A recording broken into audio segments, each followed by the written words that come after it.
नमस्कार, गृहविष्णू किचन मध्ये आपलं स्वागत। क्रिसमस म्हटलं की दोनच गोष्टी आठवतात, एक म्हणजे सांता क्लॉज आणि दुसरं म्हणजे केक। क्रिसमसच्या काळात भरपूर प्रकारच्या केकची मार्केटमध्ये रेलचेल असते, परंतु घरी केक करण्याचा आनंद काही वेगळाच असतो। म्हणूनच आज आपण तयार करतोय Christmas special super duper fruit plum cake, आणि तेही अंडी, बटर क्रीम, साजूक तूप या कशाचाही न वापर करता। चला तर मग सुरुवात करूया आजच्या रेसिपीला। Christmas special fruit plum cake, आणि तोही ओव्हन शिवाय कढईमध्ये।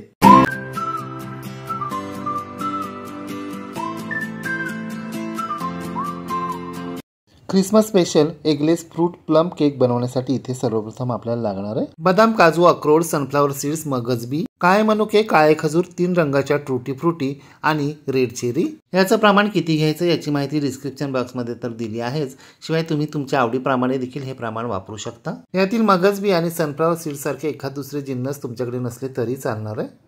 केक करण्यासाठी सर्वप्रथम एक महत्त्वाचं काम करायचं, ते म्हणजे हा 20 रुपयांना रिअल फ्रूटचा जो ऑरेंज ज्यूस मिळतो ना, तो आपल्याला घ्यायचा आहे।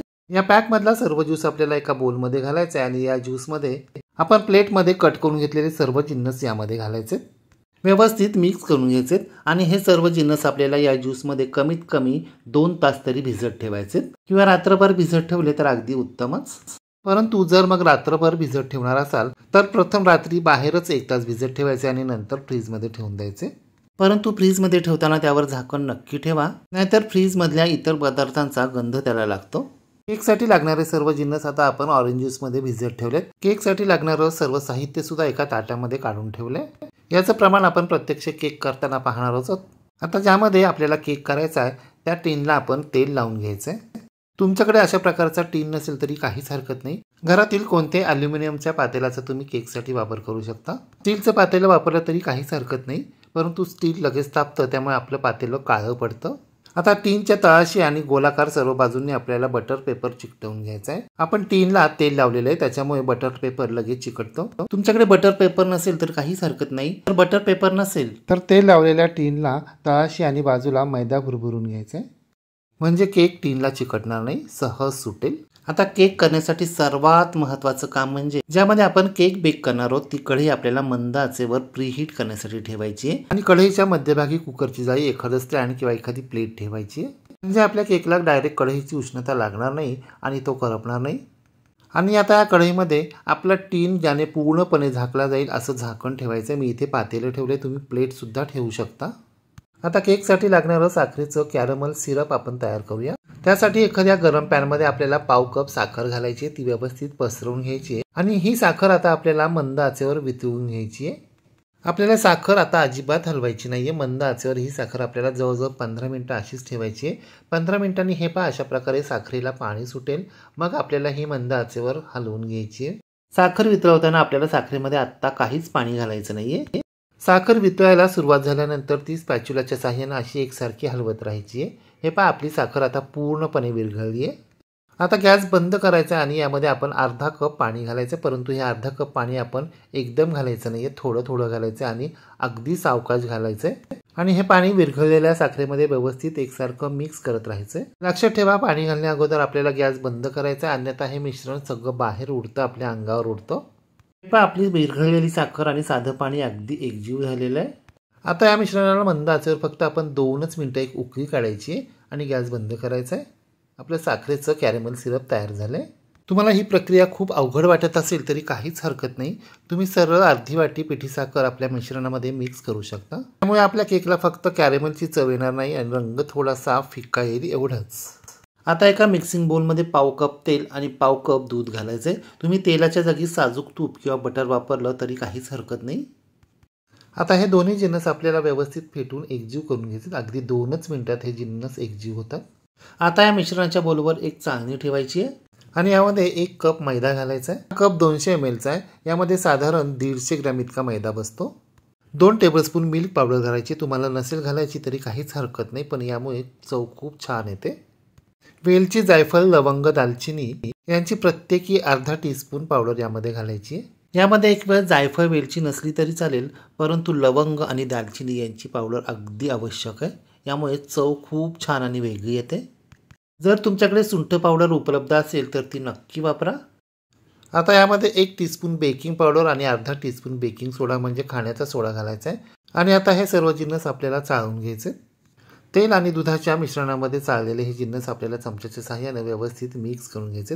व्यवस्थित मिक्स करून झाल्यानंतर यामध्ये आपल्याला आपण तयार केलेलं साखरेचं कॅरॅमल सिरप आणि ऑरेंज ज्यूस मध्ये भिजत ठेवलेले सर्व जिन्नस यामध्ये घालायचे आणि आता हे सर्व मिश्रण आपल्याला व्यवस्थित हळूवारपणे मिक्स करून घ्यायचे। मिश्रण व्यवस्थित एकजीव झाल्यानंतर यामध्ये आपल्याला हे पहा अर्धा टीस्पून व्हॅनिला इसेन्स घालायचा आहे। यामुळे चव तर येते, शिवाय अरोमा पण खूप छान येतो आणि इसेन्स सुद्धा यामध्ये व्यवस्थित मिक्स करून घ्यायचा, एकजीव करून घ्यायचा। आपलं केकचं मिश्रण तयार झाले। आपण अगोदरच यामध्ये बेकिंग पावडर आणि बेकिंग सोडा घातलाय, त्यामुळे आता जास्त वेळ वाया घालवायचा नाहीये। ताबडतोब हे मिश्रण आपल्याला केक टीन मध्ये घालायचंय। मिश्रणाच्या मध्ये हवा राहू नये म्हणून हे भांडं आपल्याला अशा प्रकारे थोडंसं टॅप करून घ्यायचंय आणि आता हे केकचं भांडं आपण प्रीहीट करायला ठेवलेल्या कढईमध्ये ठेवायचंय। त्यावर झाकण ठेवायचंय। सुरुवातीचे 5 मिनिटं आपल्याला गॅसची फ्लेम मध्यम ठेवायची आहे आणि नंतर मात्र आपल्याला हा केक स्लो टू मीडियम फ्लेमवर कमीत कमी 1 तास बेक करण्यासाठी ठेवायचा आहे। आणि आपण आता या केकला अजिबात गार्निशिंग केलेलं नाहीये। जर बेक करतानाच आपण टूटी फ्रुटीनं आणि नट्सनं हा केक सजवला असता तर बेक होताना आपले हे सर्व जिन्नस खाली जातात, म्हणून आता आपण गार्निशिंग केलेलं नाहीये। आपण गार्निशिंग केलेले जिन्नस केकच्या आतमध्ये जाऊन बसू नयेत, तर हे पहा त्यासाठी त्यांना आपण अशा प्रकारे 1 टेबलस्पून कॉर्नफ्लोअर चोळून घ्यायचे। अशा प्रकारे कॉर्नफ्लोअर चोळून जर आपण गार्निशिंगसाठी हे जिन्नस वापरले तर आपले जिन्नस खाली जात नाहीत, वरचेवरच राहतात। हे पहा पाऊण तासानंतर बेक करायला ठेवलेल्या केकवरचं झाकण काढायचे आणि आपण गार्निशिंग करून घ्यायचे। अशा प्रकारे नंतर गार्निशिंग केल्यावर सुद्धा आपले जिन्नस खाली जात नाहीत। मात्र आपल्याला ही क्रिया अगदी पटकन करायची आहे, कारण केक बेक करताना त्याचं झाकण काढलं किंवा तो जास्त काळ उघडा राहिला तर तो मध्यभागी खाली बसतो। गार्निशिंग करून झाल्यावर झाकण ठेवायचे। मध्यम आचेवर केक बेक करायला ठेवला तर 1 तासानं झाकण काढायचे आणि स्लो टू मीडियम आचेवर ठेवला तर 1.5 तासांनी झाकण काढायचं। हे पहा मी 1.5 तासांनी झाकण काढले। पाहताय ना तुम्ही आपल्या केकला रंग किती सुरेख आलाय ते। आता आपण केक व्यवस्थित बेक झालाय का ते पाहूया। त्यासाठी केकच्या मध्यभागी अशा प्रकारे सुरी आतपर्यंत म्हणजे तळापर्यंत घालायची। हे पहा आपल्या सुरीला अजिबातच मिश्रण चिकटत नाहीये, म्हणजे आपला केक अगदी परफेक्ट बेक झालाय, परंतु आपल्याला त्यासाठी जवळजवळ 1.5 तास लागलाय। आपण केक बेक करण्यासाठी वापरलेली भांडी, गॅस यावर केक बेक होण्याचं प्रमाण कमी जास्त इकडे तिकडे होऊ शकतं। आता गॅस बंद करायचा आणि कढईमधून केक बाहेर काढायचा आणि थंड करण्यासाठी बाजूला ठेवून द्यायचा आणि तो आपल्याला पूर्णपणे थंड करून घ्यायचा आहे। केक पूर्णपणे थंड झाल्यानंतर हे पहा केकच्या टीनला लावलेला बटर पेपरनं आपल्याला केक थोडासा लूज करून घ्यायचा आहे। केकच्या टीनवर एक प्लेट पालथी घालायची आहे आणि आपल्याला हा टीन आता उलट करायचा आहे। पालथ्या घातलेल्या केकच्या टीनवर अशा पद्धतीने हाताने थोडंसं टॅप करायचं आणि आपल्याला आता हे भांडं अलगदपणे काढून घ्यायचं आहे आणि भांड्यापासून केक वेगळा करून केकवरील बटर पेपर सुद्धा सोडवून घ्यायचा आहे। पाहताय ना तुम्ही आपला बटर पेपर अगदी सहज निघतोय। बटर पेपर आपल्या केकला अजिबात चिकटत नाहीये, याचा अर्थ आपला केक ओव्हर कुक झालेला नाहीये। हे पहा हाताने दाबल्यावर कसा दाबला जातोय ते, आणि टेक्स्चर तर पहा किती जाळीदार आले आणि रंग तर विचारूच नका। सोडून घेतलेला हा केक आता सुलट करून घ्यायचा आहे।